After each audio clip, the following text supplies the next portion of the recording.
Are going to make the next recipe, chicken steak with creamy gravy. Okay?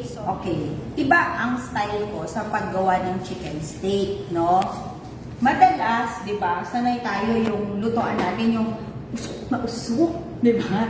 Yung bush, yung may ganon. Hindi na kailangan lahat ng luto, usok na usok, di ba? Tapos, sunog na yung labas ng manok, yung balat, shrink na, dikit, tapos ganun kayo ng ganun ng pan, no? Let me teach you a way to make chicken steak that is super easy, super fast, and then hindi didikit at crunchy pa yung balat, di ba? Okay, so this is what you do. You get oil. So, hindi to naka-on, nakita nyo, ha? Hindi talaga siya naka-on. Okay? This is my lutoan. Hindi talaga naka-on. Nahawakan ko pa. Okay? And then, this is your chicken. Yung chicken mo, kita mo tuyo. Okay? Hindi yan basa. You have to use, you can use like this one is Thai. Thai fillet. Ako fini-fillet ko na. Kasi mga anak ko ha? Lagay mo sa cold pan. Cold, malamig. Hindi pa naka-on. You put a bit of flour. Okay? And then, yan. Lagyan mo both side. Okay? And then, lagay mo sa pan. Cold pan. Kita mo nakaganyan, no? Malamig. And then, you cover with foil. Bakit foil? Para lumabas yung excess na heat sa labas, yung mga moisture. Okay? Or yung mga steam ba. And then you turn it on. Okay? Medium heat. This will be about 5 to 7 minutes. Okay na yan.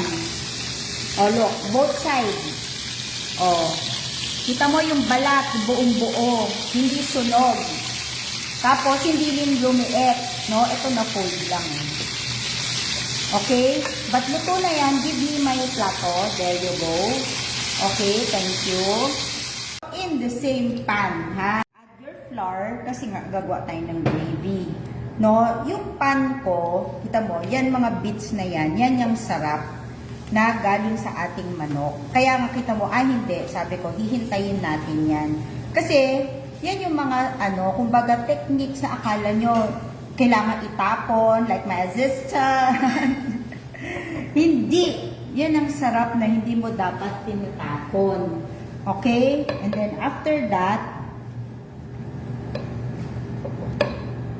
you can already add your gotang gravy, no? You can already add the liquid. Okay? So, konti-konti lang. Konti-konti. Kasi yung flour, ayaw mong biglain. Kundi magsiswimming yung flour. Dahan-dahan. Yan. Dahan-dahan mo ilagay. O, diba? Now, you add your seasoning. Okay, you can add your magic sarap. Okay, and then your Maggi Sabor. Yan. So, yung Maggi Sabor, to taste, no? Tikman nyo muna kasi mamaya sobrang alat, ha? So, dapat sakto lang. Ito na, ha? Ilalagay ko na. Just do it this way. Simmer. Okay, you add first the liquid and then, pag yun ang isi-simmer ko, kasi wala pa yung cream. Kapag nailagay ko na yung cream, konting simmer na lang, okay na siya.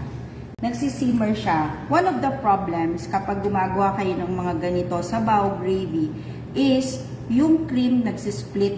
Look at this, super kines. Hindi siya naghihiwalay. Ha? 'Di ba?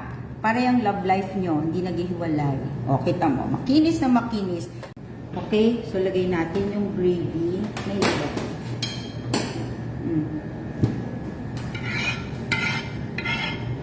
Yan. So, hahaluin nyo lang naman ulit, no? Kasi nga, pag naupo ang gravy, mag-set ng konti. Haluin mo lang siya ng konti, and then, lagay. Just one recipe, ha? Sinusundan ko yung recipe na eksakto para nakikita nyo. Best in parsley. Best in parsley.